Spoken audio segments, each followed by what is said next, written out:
Good morning, students. In this video, we will discuss another example for lossless decomposition. Okay, they have given a relation R consists of attributes A, comma B, comma C, comma D, and they have given four FDs, and they have decomposed it into three relations. If you see that relation R is decomposed into R1 and R2.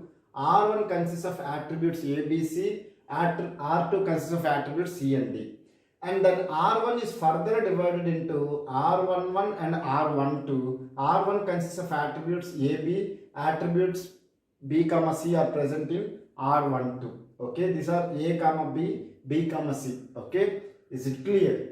So now they are asking whether this decomposition is lossy decomposition or lossless decomposition. What is meant by lossless decomposition? It should satisfy the three conditions. What is the first condition? If you union the attributes of R11 and R12, it should consist of all the attributes of R1. So if you union AB, union BC, you will get ABC. The first condition is satisfied. What is the second condition? There should be a common attribute. Here B is the common attribute. Now third condition is whatever the common attribute, it should be a key attribute for any of the relation R11 and R12.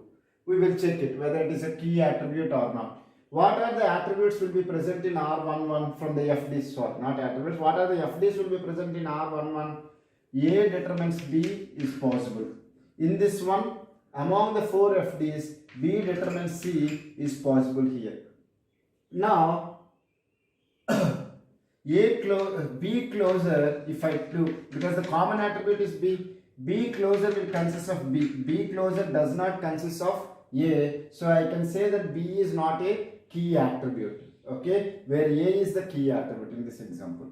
Now B closer, B determines C is the attribute, FD is there. So when I can say that B is a key attribute, if I am calculating the B closer from the given FDs, if it consists of all the attributes which are present in R12, then I will say that B is the key attribute. So we'll calculate the B closer. B closer consists of B, as B determines C is there, so B closer consists of C also.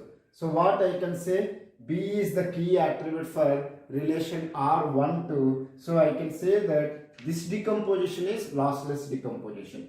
So we said that this decomposition, whatever the decomposition we are doing from R1 to R11 and R12, I can say that it is lossless decomposition. Now we will see whether this decomposition is lossless or not.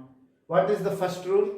Union ABC union C comma D, you should get all the attributes which are present in the relation R. What are the attributes are present in the relation R? A comma B comma C comma D. If you perform union of attributes of R1 and R2, you will get all the attributes. The first condition is satisfied. What is the second condition? The common attribute should be there. There is a common attribute called C, so I can say that the second condition is also satisfied.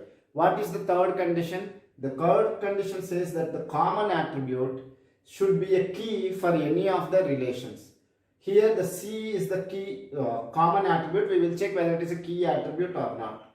Now if you have R1, let me solve here, and you have R1, R2, and R1 is having attributes A, B, C, R2 is having attributes C, comma D. So from the given FDs, what are the FDs are possible in R1?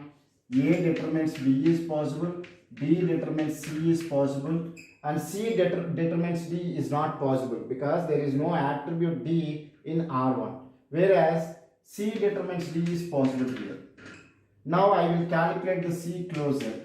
What is the C closer? C closer is only C, so I can say that C is not the key attribute. Okay, for the relation R1. We will calculate the C closer for the relation R2. C closer consists of C, C closer consists of D also. Then the closer of C consists of all the attributes which are present in R2, which are C comma D. So I can say that C is the key attribute for relation R2. So the third condition is also satisfied. The common attribute should be a key attribute for any of this relation. So I can say that the decomposition of R from R1 to R2 is also a lossless decomposition. So I can say that the decomposition of R1, R2, R1 and R2, then further R1 to R11 and R112 is lossless decomposition. Okay, with all these examples, I hope you have understood the concept, and I request everyone to practice with few more examples so that you can understand the concept in a proper way. And when you are solving those questions, if you get any doubts, I am always there to answer your questions. So you write your doubts in the comment section. Okay, and I request you to share the videos with your friends and subscribe to my channel for regular updates. Thank you so much.